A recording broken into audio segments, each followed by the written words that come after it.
bien.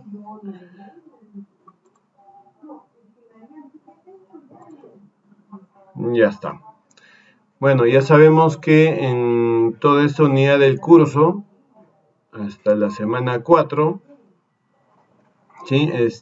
Vamos a desarrollar el mantenimiento basado en la confiabilidad, RCM, sus siglas, para incorporar tareas de mantenimiento al plan proporcionado por el fabricante en función al contexto operacional de la maquinaria.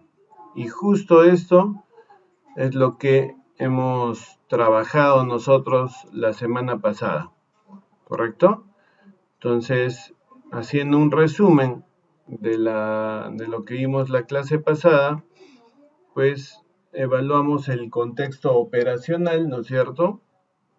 Donde los puntos, digamos que son cruciales de determinar, no porque los demás no tengan importancia, sino que hay una dependencia, ¿no? O sea, si yo defino un perfil de operación con sus características, ¿no? Obviamente, encontrar bien el proceso productivo, definir el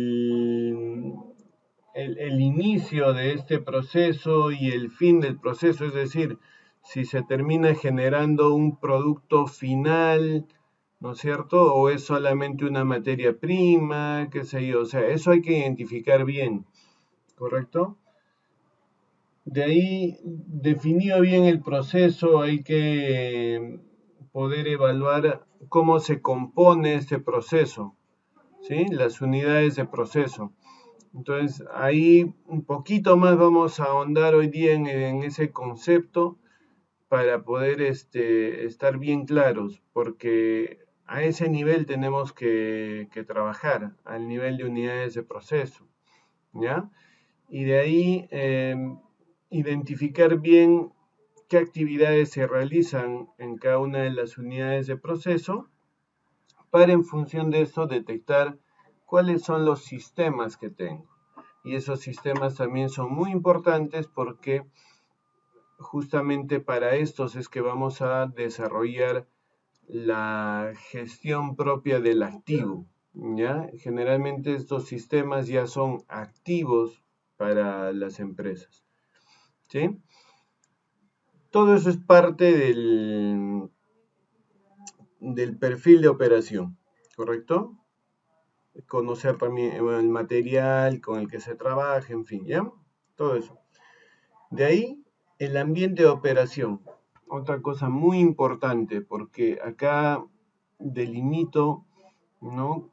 Las condiciones geográficas, climatológicas, ambientales, y con ello el tema de la accesibilidad.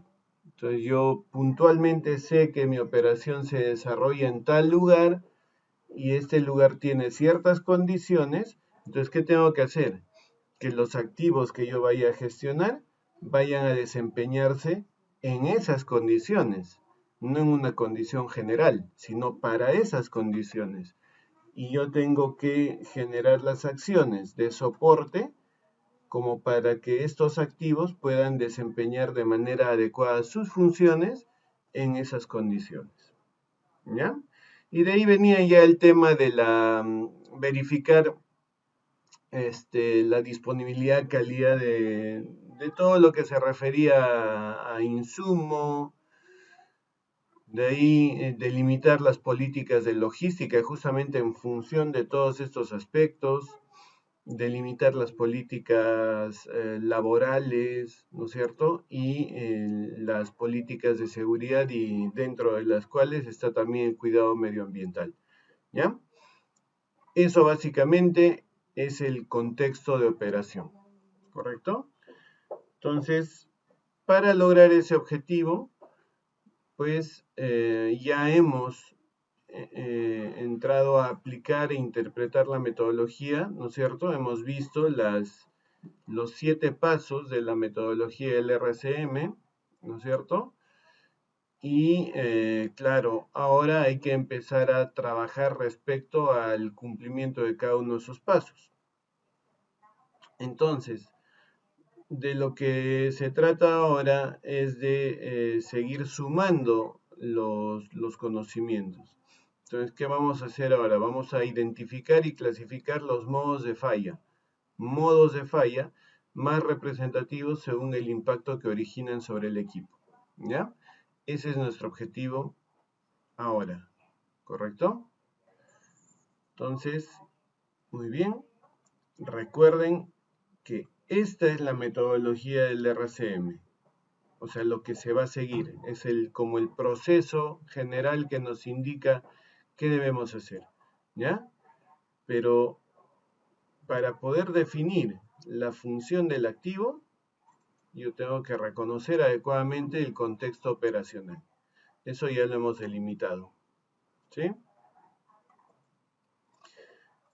Ahora vamos a entrar un poquito a este detalle, porque seguramente dentro del perfil de operación delimitamos nosotros el proceso productivo, ¿ya?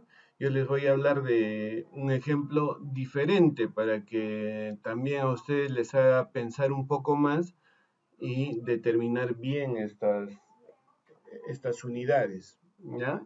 Imagínense que yo sea una empresa que se dedica a la construcción de carreteras, ¿correcto? Entonces, mi proceso productivo es la construcción de carreteras, ¿ya?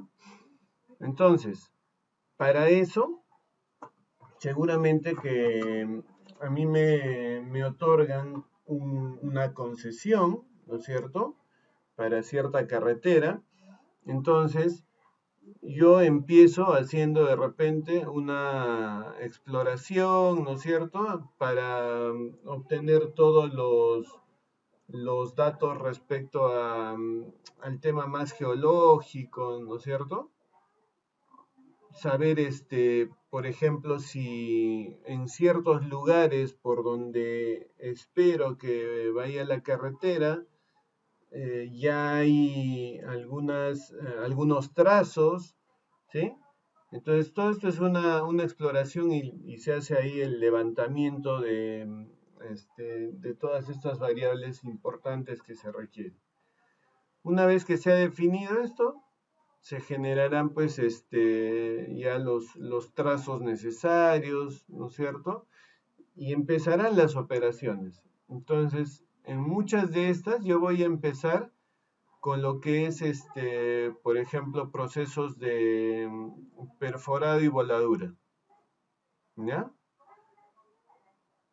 Entonces, miren que hasta ahora ya estoy hablando de dos unidades de proceso, ¿no? El tema primero de la exploración, o sea, todo en su conjunto, ¿eh? Exploración más la delimitación, ¿no es cierto? Definición de todas las características.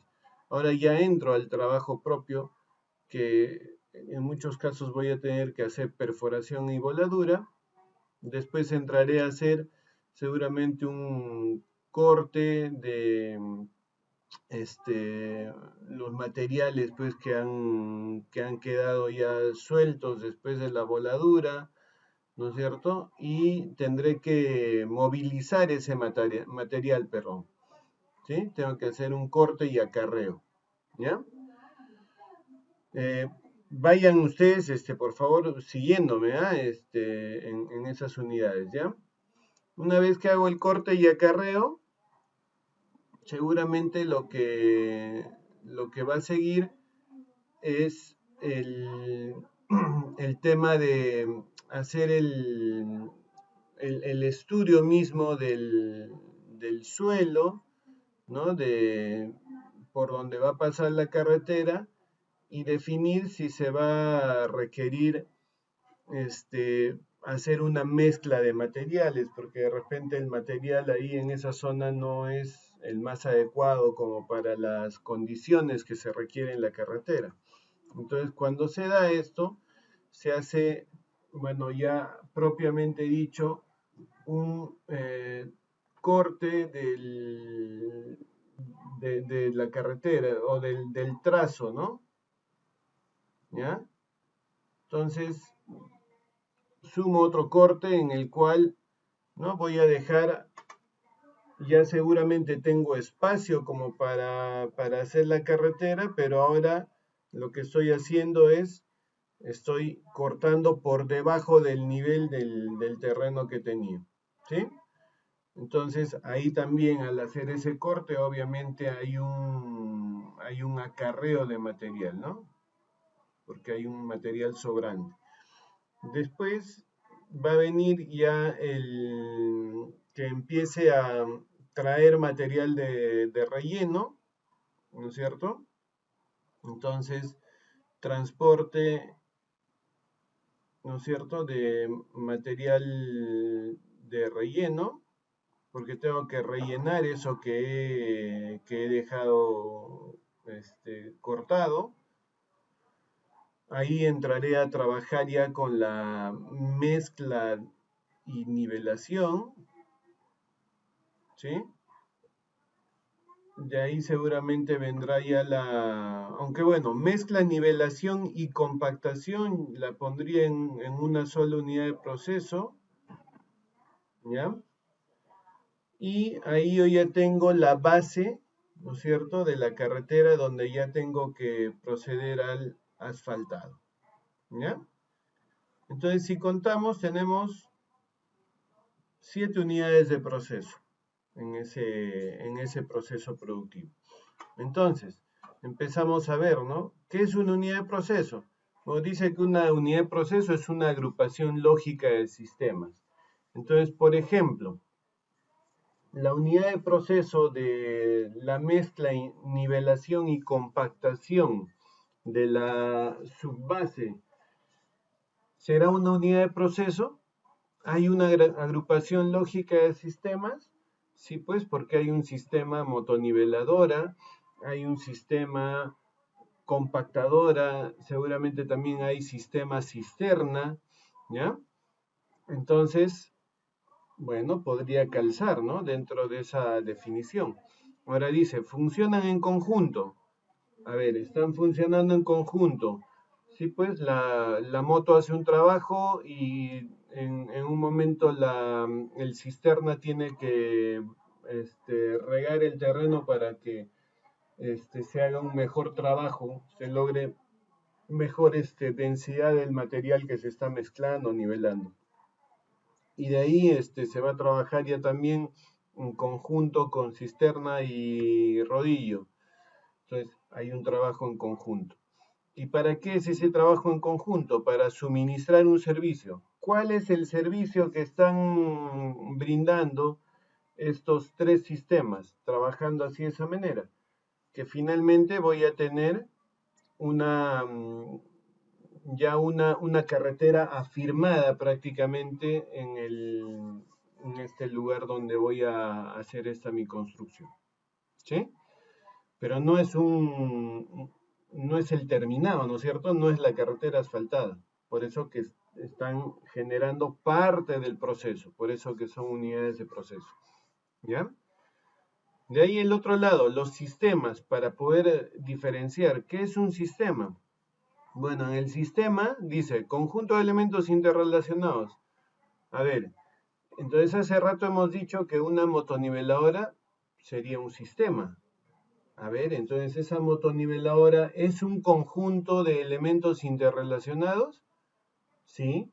Porque tengo un primer elemento que es el motor, otro segundo elemento que es la transmisión, otro tercero que es el sistema eléctrico y electrónico, otro que es el chasis, ¿no es cierto? Otro que es el hidráulico. Entonces todos estos elementos, ¿no es cierto? Dice que trabajan dentro de la unidad de proceso, perdón, el sistema trabaja dentro de la unidad de proceso, sino que estos elementos que son parte del sistema, dice que están interrelacionados. Claro, el motor está interrelacionado con la transmisión. Ambos están interrelacionados con el sistema eléctrico y electrónico. ¿Sí? El hidráulico está interrelacionado también a todos estos. Y finalmente el chasis está interrelacionado con todos estos sistemas. O sea, perdón, todos estos elementos. Claro, son sistemas de la máquina, pero son elementos, ¿no es cierto?, parte de un sistema, ¿ya? Entonces sí puedo reconocer a esa motoniveladora como un sistema, ¿correcto? Porque sí tiene elementos que trabajan de manera interrelacionada, ¿ya? Entonces decía, el sistema trabaja dentro de la unidad de proceso. Ya, pues la moto sí trabaja dentro de la unidad de proceso de mezcla, nivelación y compactación. Ahora dice, tienen una función específica. A ver, vamos a ver. ¿Qué función debería cumplir la motoniveladora? Primero debería hacerme la mezcla de los materiales. Segundo, debería hacer la nivelación del terreno. Cumple una función específica, dos funciones específicas dentro de esa unidad de proceso. ¿Y el cisterna es un sistema? Sí, también tiene sus elementos interrelacionados, está trabajando en esa unidad de proceso, cumple una función específica, sí, tiene que hacer el riego del terreno, ¿sí? Correcto. Entonces se dan cuenta, ahí tenemos ya bien claro, ¿no es cierto?, el poder encontrar dentro de un proceso productivo sus unidades de proceso y determinar cuáles son los sistemas que están trabajando ahí. Avanzando, a ver, porque ya entramos ahora sí a las funciones y ya me parece que esto está comprendido, cómo identifico unidad de proceso y sistemas. Acá ya entramos, miren, a desarrollar en sí ya las preguntas del RCM. Entonces, cuando se define funciones, se tiene que encontrar, primero, cuál es la razón principal por la que es adquirido el activo y por la que está participando además dentro de ese proceso productivo. Entonces, ese cargador frontal, ahí, dentro de esa unidad de proceso, se ha adquirido para que pueda cargar de material agregado a los camiones volquete, ¿correcto? Pero bastante general. El RCM nos exige poner una métrica, dimensionar, y a qué ritmo debe cargar ese material, ese cargador frontal. Entonces, por ejemplo, yo podría decir, ese cargador debe cargar ese tipo de material, ¿no es cierto? No sé, pues, ponerle un nombre, ¿no? Tierra, para relleno, ¿no es cierto?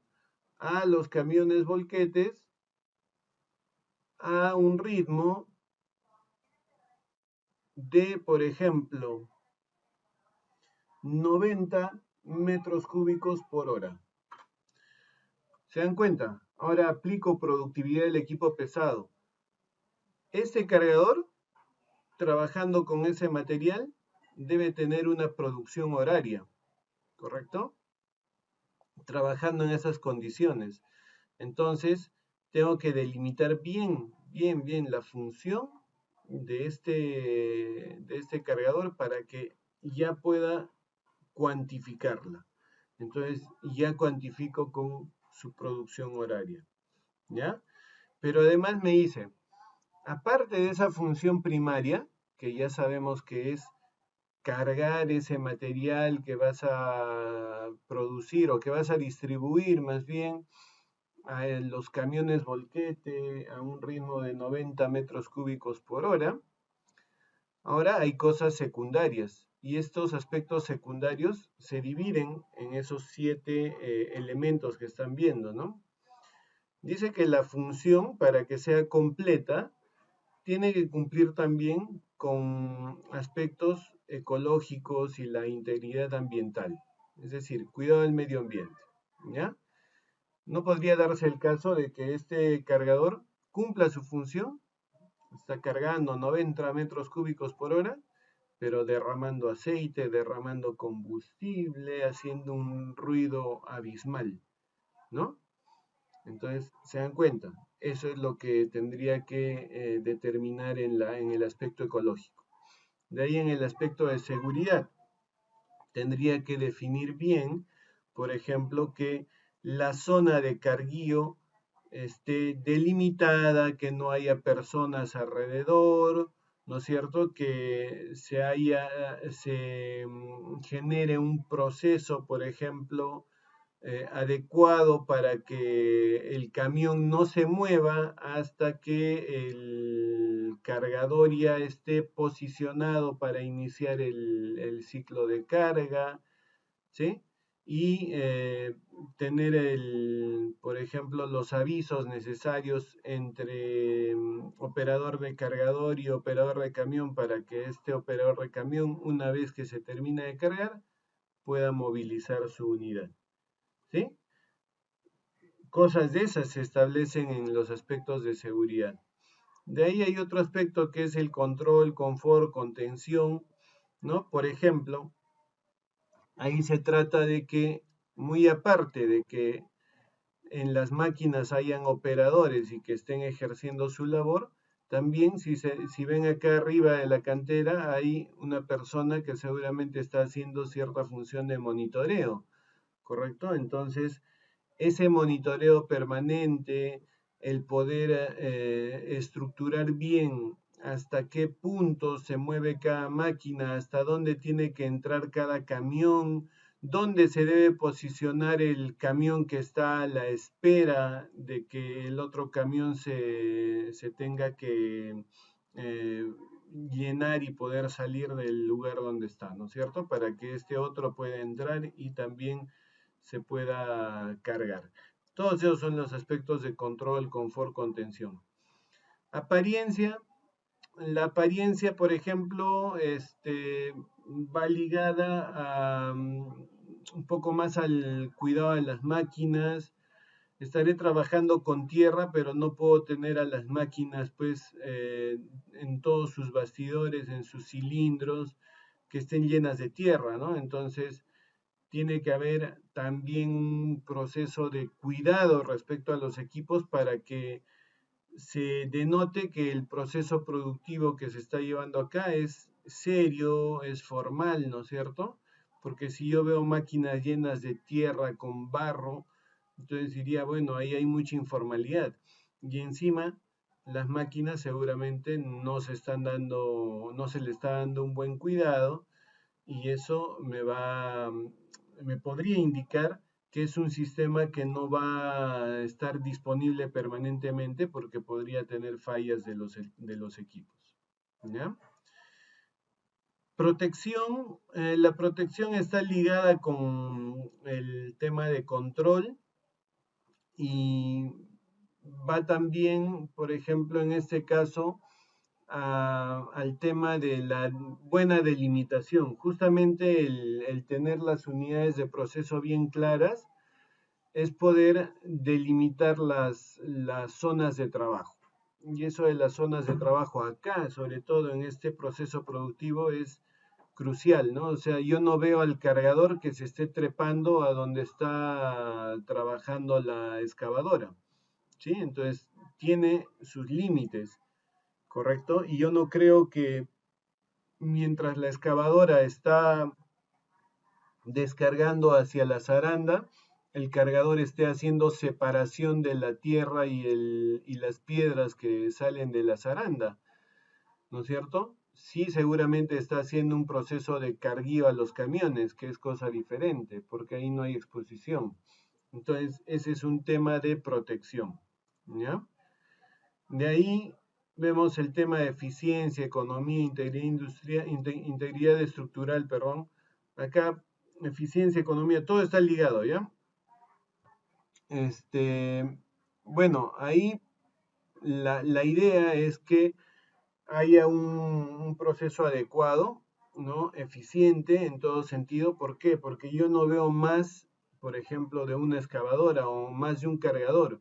Entonces, están delimitados como para que puedan generar una distribución continua de tierra, pero de acuerdo a la necesidad que se tiene planteada. Seguramente que si la necesidad sería mayor, entonces tendría dos excavadoras, dos cargadores, dos arandas, ¿no es cierto? Entonces, eso tiene que ver con el tema de la eficiencia y la economía, ¿ya? Y el tema de funciones superfluas, que se refiere a cosas que de repente nosotros podríamos creer que no tiene de repente impacto en un momento, pero que sí va a ejercer cierta función, ¿no es cierto? Por ejemplo, el hecho de que las máquinas porten extintores. Muchas veces vemos que el extintor durante todo su tiempo de vida, porque no son permanentes, no se usan, ¿sí? Entonces terminamos diciendo, oye, pero ¿y para qué tenemos eso, no? Si no lo usamos. Entonces termina siendo algo superfluo porque no está realmente teniendo un uso normal, pero sí cuando se requiere o cuando se requiera va a cumplir verdaderamente su función. Entonces yo tengo que pensar en eso, ¿no? Es como un seguro vehicular, que muchas veces podemos decir, no, ¿para qué tengo un seguro vehicular? Es desperdiciar plata, ¿no? Pero el problema se da cuando necesito ese seguro vehicular, ahí realmente es donde le veo la función. Entonces, esos son temas superfluos, ¿ya? Ahora, en esas funciones secundarias, no necesariamente se delimitan todas, sino aquellas que yo realmente vea que deben estar dentro de la función. Y se arma solamente una sola función, ¿ya? O sea, un párrafo completo como para la función, ¿sí? No sé si me dejé entender. Me olvidé, ya, ahora sí. Cargar material agregado, ¿sí? O si no, espérenme. Cargar, miren, mejor va a estar así, ¿eh? 90 metros cúbicos por hora de material agregado, ¿correcto? A los camiones volquete. Ya. Esa es mi función principal. Ahora, ¿qué aspectos podría utilizar de acá, de estos 7, para complementar? ¿Qué aspectos quisieran ver ustedes ahí dentro de esa unidad de proceso? A ver, cargar 90 metros cúbicos de material agregado a los camiones volquete, coma, sin, por ejemplo, desperdiciar, no desperdiciar, sin generar fugas de aceites, ¿ya? Aceites en general. Estoy hablando ahí de un tema ecológico, coma, y tema de seguridad que vamos a poner ahora, le podríamos poner, por ejemplo, ya, y sin ocasionar accidentes, ¿ya? Esto de hecho lo tenemos que ir reformulando, porque así de repente me dice, sin ocasionar accidentes, pero ¿y cómo voy a verificar? O sea, si ya me ocasiona un accidente, ya no cumple función. Entonces, ¿cómo podría ser esto, no? Se tiene que evaluar mejor. Acá incluso, en estos factores, ustedes pueden ver, podrían estar involucrados temas de protección. Entonces, de repente tengo que llegar a ser un poquito más específico con esos aspectos, ¿ya? A ver, ¿qué idea tienen ustedes como para mejorar esta función?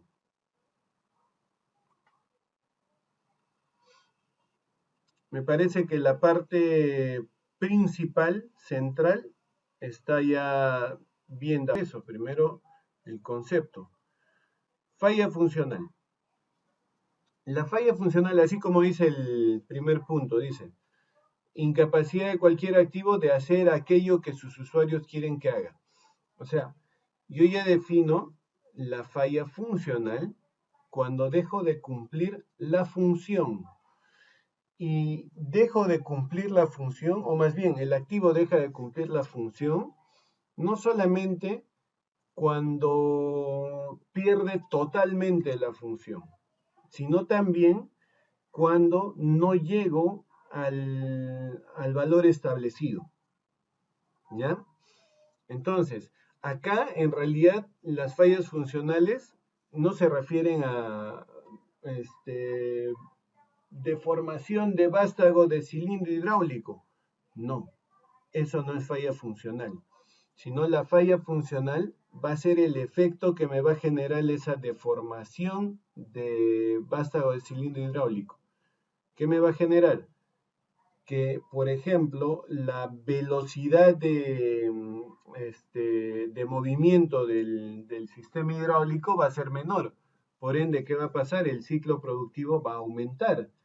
Entonces, ¿qué va a pasar? ¿Voy a llegar a los 90 metros cúbicos por hora? No. Entonces, quiere decir que la falla funcional sería que la máquina está haciendo el carguío, pero a menos de los 90 metros cúbicos por hora de producción horaria. ¿Ya? Y sí se puede dar el caso de que en cierto momento haya pasado algo con la máquina, que pare totalmente la máquina y que simplemente no me permita que el equipo ni siquiera mueva material. Entonces está incumpliendo totalmente su función. ¿Ya? Entonces la falla funcional, acuérdense, me habla de incumplimiento de la función del activo, pero que puede ser de manera parcial como total de la función. ¿Quedó claro? ¿Cómo delimitamos? Este modelo tenía dos fallas funcionales, pero podemos poner más, ¿ya? Ahora, generalmente vamos a tener fallas funcionales respecto a la cantidad de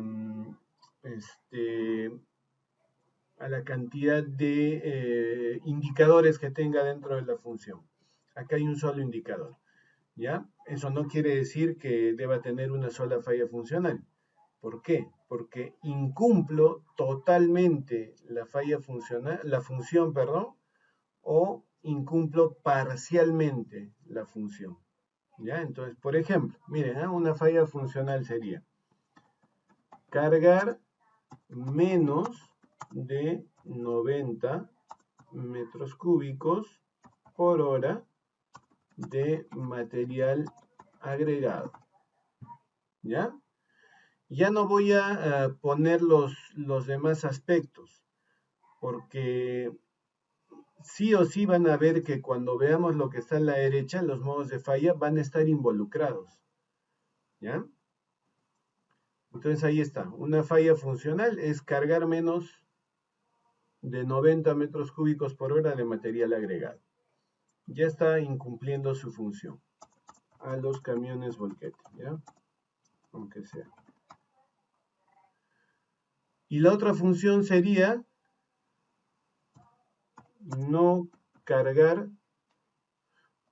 No, Luis, eso que me estás diciendo ya tiene que ver con una falla inherente de la máquina. O sea, eso no es falla funcional. Ya, eso sería modo de falla. Entonces, ahí ahorita vamos a identificar bien eso, ¿ya? No cargar material agregado a los camiones volquete. Ya está. Esas dos son las fallas funcionales, ¿ya? De falla, ¿ya? A ver, modos de falla. Ahí está, modo de falla. Y justo ahí la descripción. Es cualquier evento que causa una falla funcional. Pero dice cualquier evento que causa una falla funcional. ¿Correcto? Ahora nos dice, siempre es importante que la descripción de este modo de falla esté dada por un sustantivo y por un verbo. ¿Sí? Entonces, por ejemplo, una que dijeron hace rato, recalentamiento de motor. Hay un sustantivo, hay un verbo. El motor se está recalentando. Ahora, es importante que el modo de falla, como dice ahí, ¿no?, deba contener detalles suficientes para seleccionar una estrategia de manejo de falla adecuada. ¿A qué se refiere? Que debe ser una situación que se perciba. O sea, yo sé que voy a percibir el recalentamiento del motor. Es más, lo voy a evidenciar porque seguramente en el indicador de temperatura del motor voy a ver que está en un régimen que no debe trabajar, ¿sí? Pero a veces entramos a delimitar los modos de falla de manera ya muy puntual, tanto así que definimos cosas que que no se pueden percibir. Entonces los modos de falla tienen que ser, tienen que percibirse. ¿Ya? El operador, que es la persona que está en trabajo con la máquina, tiene que percibir que esa situación se trata de un modo de falla, ¿ya? Para que nosotros a nivel de mantenimiento podamos especificar adecuadamente qué cosa es lo que está pasando. A veces confundimos al modo de falla como la causa más bien del modo de falla. Y ahí tenemos problemas porque nos sale un trabajo muy grande dentro de la metodología del RCM y nunca lo terminamos, porque a veces esos modos de falla no se llegan a presentar en la forma real y más bien vamos perdiendo datos como para cuantificar, porque el RCM de por sí nos permite, al delimitar modos de falla, trabajar en conjunto con la ingeniería de confiabilidad para poder justamente generar una buena base de datos para poder tomar decisiones adecuadas respecto a lo que menciona acá, ¿no? Las estrategias de mantenimiento adecuadas para atacar esas fallas. ¿Ya? ¿Qué más dice de los modos de falla? Bueno, esto sí es claro, ¿ya? En el día a día del mantenimiento se trabaja a nivel de modos de falla. Entonces, ahí entran a tallar las órdenes de trabajo de mantenimiento. Entonces, cuando se genera una orden de trabajo de mantenimiento, que es para atender mantenimiento correctivo, obviamente, se entra a definir las OTs para los modos de falla. O sea, genera una orden de trabajo para atacar los modos de falla. Entonces, el nombre que se le debería asignar a la orden de trabajo debería estar alineado al modo de falla. ¿Ya? De ahí, ¿qué más dice? El planeamiento, o sea, el área de planeamiento dice que se planea para abordar modos de falla. Exactamente, cuando yo hago una planificación del mantenimiento, las estrategias proactivas de planificación van para poder atacar modos de falla, ¿sí? Ese es el objetivo. O sea, yo no creo tareas de mantenimiento porque me gusta hacer más tareas, no, sino que el efecto es que tienen que lograr, aplacar los modos de falla. Bueno, ya lo otro que está mencionando de reuniones diarias, todo eso, ¿qué pasa? Que en el RCM se considera que hay un equipo multidisciplinario que va trabajando, eh, analizando un poco lo que hasta el momento de la implementación se va logrando, ¿no es cierto? Y haciendo una retroalimentación constante, ¿ya? Y lo que yo les decía hace rato, historial de máquina, importantísimo. Si yo no trabajo delimitando bien los modos de falla, mis historiales de máquina van a ser demasiado dispersos y no me van a estar dando información real, ¿ya? Que me pueda ayudar y con la que pueda entrar a trabajar, ¿ya? Voy a colocar esto, por ejemplo, descalibración o desregulación más bien, ¿no? Sistema hidráulico desregulado. Ya está. ¿Qué me dices, Víctor? Opertador el operador. No, pues, pero es humano, ¿no? O sea, lo que hay que ver es respecto a la máquina. A ver, vamos. Con esos cuatro yo puedo decir que, a ver, si el sistema hidráulico está desregulado, ¿voy a poder cumplir con cargar 90 metros cúbicos por hora? No, porque el ciclo va a ser lento, ¿no es cierto? Y no voy a llegar a esa métrica.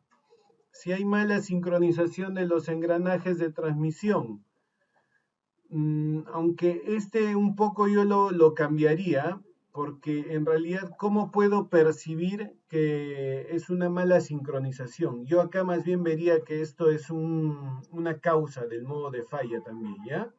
Cambiemos eso, por favor, porque esto finalmente, ¿qué cosa me va a generar? Va a generar que el equipo no responda a las velocidades que tiene establecidas en cada marcha, o de repente el cambio de marcha no se esté dando en el tiempo adecuado, ¿no? Esté siendo lento. De repente eso podemos poner, o sea, que los cambios de marcha no están entrando, ¿no? O sea, en el momento adecuado, algo así. Hay que pensar eso un poquito. De ahí, si hay fugas de aceite hidráulico por tapas de vástago, claro, ya estoy incumpliendo la función. Pierde fuerza el sistema, sí, y además estoy incumpliendo el tema ecológico que he planteado acá. Neumático pinchado. Bueno, voy a tener que parar la máquina un rato por lo menos para cambiar con un neumático que esté bien. Y eso va a hacer que en el día de trabajo no llegue a cumplir esa función. ¿Correcto? Ahí está. Entonces, esos son los modos de falla que hemos delimitado. Todos estos modos de falla vemos que sí cumplen con la estructura, ¿sí? El sistema hidráulico está desregulado, ¿correcto? El motor se está recalentando. Hay fugas de aceite por las tapas de los vástagos de cilindro. Acá habría que identificar un poquito mejor de qué cilindro. Acuérdense que me dice del modo de falla. Hay que ser específicos. Entonces, ¿cuántos cilindros hidráulicos tengo? ¿No es cierto? Por todos está fugando, pucha, esa máquina estaba recontra mal, entonces desde antes. No, ¿dónde se está detectando esa fuga? Eso habría que especificar un poco más. Neumático pinchado. ¿Qué neumático? Si el cargador tiene 4 neumáticos. Entonces, podríamos decir, por ejemplo, neumático posterior derecho, ¿ya? Pinchado, ya, ahora sí está más específico, ¿sí? De ahí, fractura de pin de levante de bastidor. ¿Cuál de los pines? Es el pin de levante de bastidor. Superior izquierdo, superior derecho, inferior izquierdo, inferior derecho, ¿cuál? ¿No? Entonces, por ejemplo, fractura de pin superior izquierdo de levante de bastidor, por ejemplo, podría decir, ¿ya? Mal funcionamiento de la caja de transmisión. Tenemos una sola caja de transmisión, no hay problema. Fuga de aceite por cárter remotor, hay un solo cárter. Insuficiencia en la capacidad de frenado, el sistema de frenos como tal, ¿no es cierto? Entonces, acá nada más habría que especificar fugas de aceite hidráulico por tapas de vástago de cilindro izquierdo de levante, por ejemplo, ¿ya? Así vamos a poner. Ahora sí, estos modos de falla ya están bien especificados. Son cosas que evidenciamos, ¿ya? ¿Correcto? ¿Alguna? Ahora necesitamos establecer qué efecto generan estos modos de falla. ¿Qué efecto genera, muy aparte de que se esté dando la falla funcional, qué efecto genera el que el sistema hidráulico esté desregulado? Entonces, por ejemplo, miren, voy a poner un posible efecto, ¿ya? El efecto que yo veo de que el sistema hidráulico esté desregulado es que el tiempo del ciclo hidráulico sea mayor. ¿no? ¿Ya? Entonces, vamos a ver ahora en la teoría del efecto. Ajá, tenemos que buscar acá en los efectos. Modo de falla, hipótesis, déjenme chequear los efectos. Quiero que me entiendan bien esa parte. Acá, ya. ¿Qué pasa? Que los efectos que generan los modos de falla están ligados siempre a las consecuencias que se pueden dar. Entonces, la consecuencia es un paso más allá después del efecto. Si ustedes se acuerdan, dentro de la metodología, vamos a regresar a la metodología para que me entiendan esto, ¿ya? Y de ahí volvemos a la diapositiva para llegar de frente. 43, ya. Miren, empezamos. ¿Cuál es la función del activo? Perfecto, ya hemos determinado cuál es la función del cargador.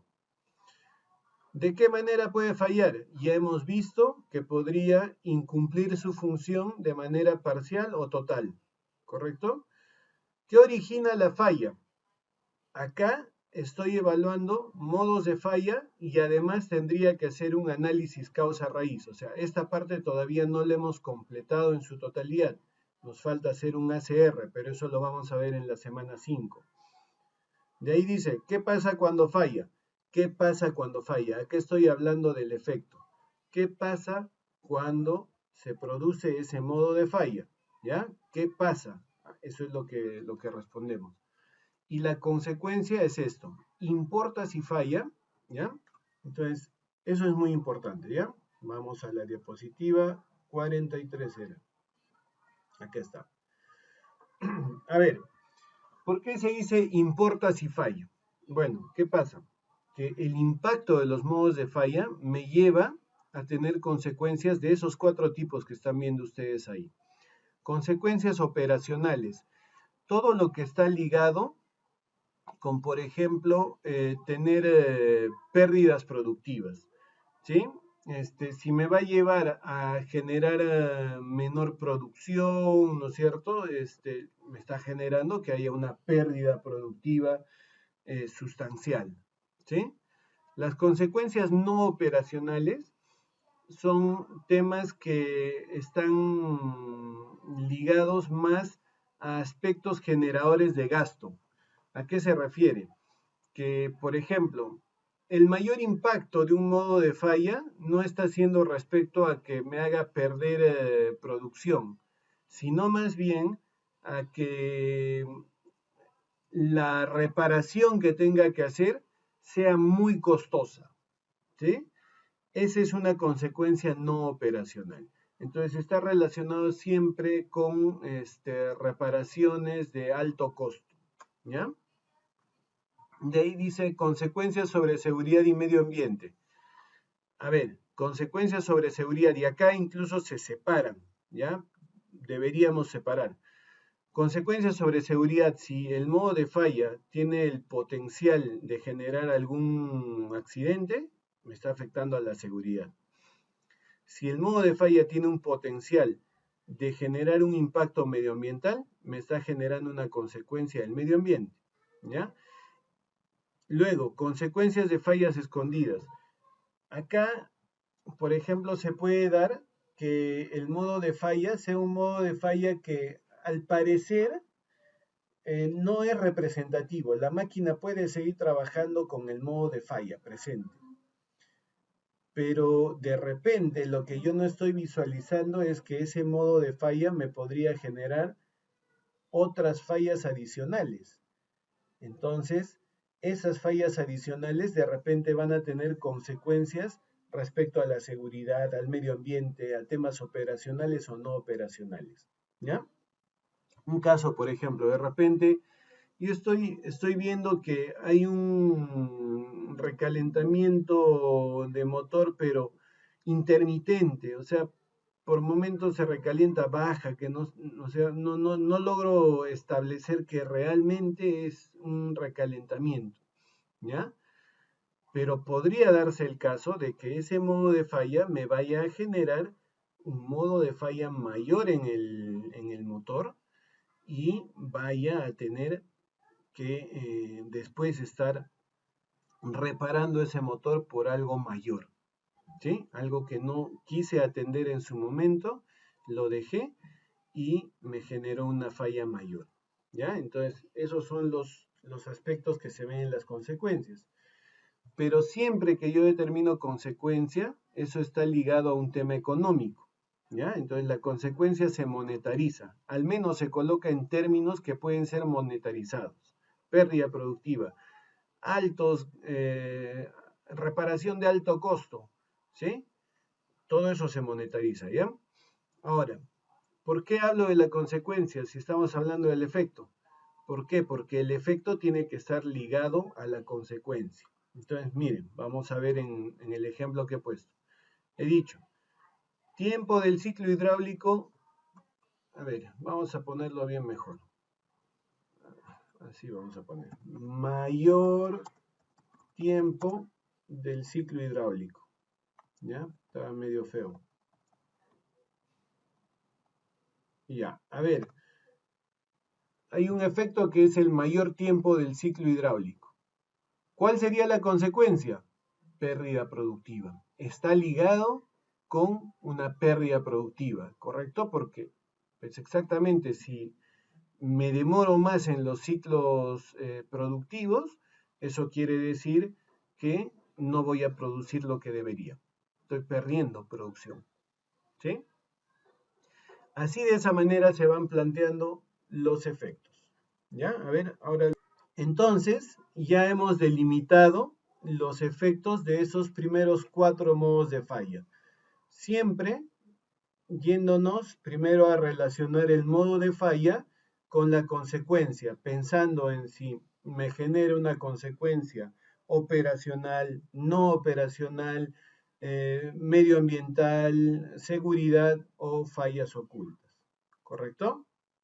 Muy bien, entonces ahora trabajemos con los otros 4 modos de falla. Muy bien, entonces ya hemos trabajado los efectos de nuestros 8 modos de falla. Ya nos hemos puesto acá un horizonte de 8 modos de falla, ¿correcto?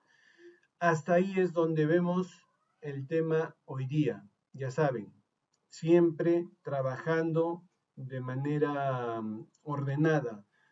Función, falla funcional, modos de falla, efectos de los modos de falla. Y después iremos ya a definir bien las consecuencias de los modos de falla. ¿Ya?